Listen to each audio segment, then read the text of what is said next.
A warm welcome back to today's aviation news recap, and there's focus on Qatar Airways looking to expand their presence in Africa with a new airline purchase, aircraft grounding updates, and Boeing 777X news. That's where I'd like to begin. Emirates, well, they're the largest customer for this upcoming long-haul plane. However, they've also been the most vocal about prospective delays and their impact, and if you're a regular viewer on the channel, you'll definitely recall several updates surrounding that, or just generally, if you love keeping up with the latest industry developments on your chosen platform, you'll probably see that key executives such as Tim Clark, the airline's president, have maintained that the delays are considerably impacting the business.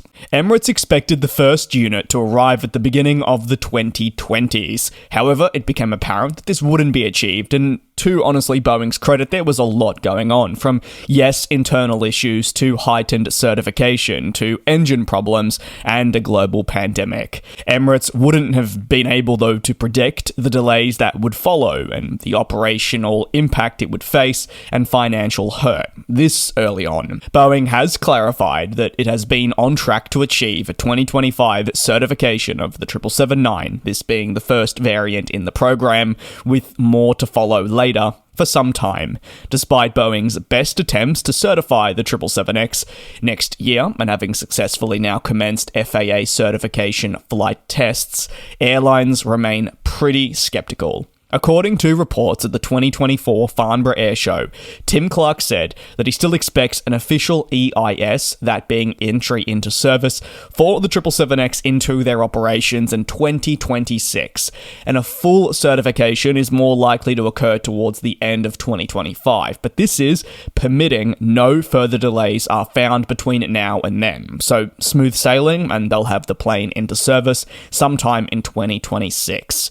Clark has reaffirmed this expectation on several occasions, and what this also aligns with is Lufthansa's own expectations. The German flag carrier is themselves preparing for a mid-2026 EIS that would align with the commencement of the summer schedule, as optimal as you could probably get, bringing in this long-haul next-gen and also high-capacity plane to service. The process of certifying the 777X has been one of the hardest in recent times, as not only Boeing faces substantial oversight from the FAA that follows a door blowout incident, but you have to consider the oversight comes following the plethora of quality issues and concerns around the products that Boeing has been putting out across the last half a decade, stemming from the earlier cutting of corners that was revealed.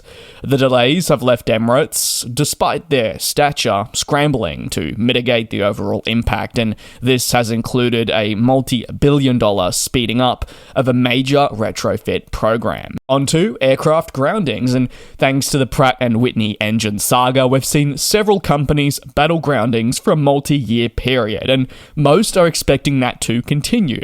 However, respite appears to be on the cards for some lucky airlines, namely India's IndiGo. This growing carrier expects the situation to improve in the future, which is highly encouraging. By early 2025, the airline expects the overall groundings of aircraft currently affected by the Pratt & Whitney engine crisis to ease, with fewer planes to be on the ground on a monthly basis. The A320neo family has been the primary culprit of the Pratt & Whitney engine difficulties, which have hurt these companies. However, the degree to which each airline has been affected has greatly differed, from the reliance to the engines actually being impacted. In 2023, you may recall that the groundings were massively affecting IndiGo's ability to offer a robust schedule, with the rolling groundings hurting a portion of their fleet that meant smoothness was unattainable.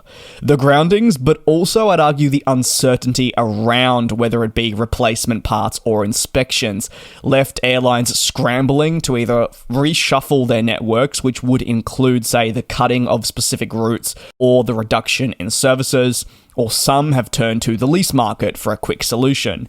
In the case of IndiGo, they've looked to extend the life of existing planes that may have been headed out by agreeing short-term lease extensions for their aircraft. In the grand scheme of things, these issues have also hurt airlines' financial stature, operational reliability, and more, and it's become a pretty big talking point industry-wide for many years.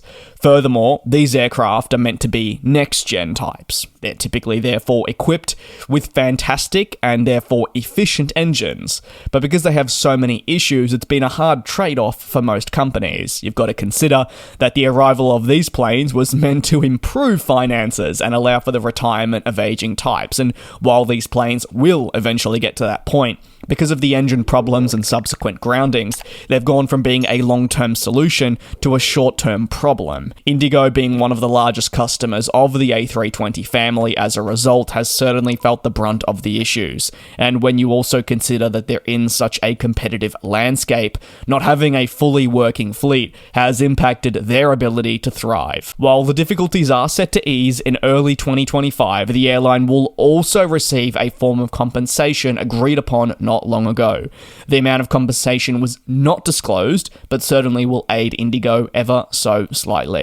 Qatar Airways, well, they're back in the headlines, and they're continuing with what can only be described as a pretty ambitious growth strategy where they look to invest in existing airlines, and this time the talk is on AirLink, a South African company. A stake purchase in AirLink, I've got to say, wouldn't be their first prospective investment, with the carrier also expressing some pretty hard interest in Virgin Australia most recently. Furthermore, you've also got to take into consideration the 49% stake in Rwanda Air that is being in the final stages of organised, alongside an investment in an airport that also is located in Rwanda.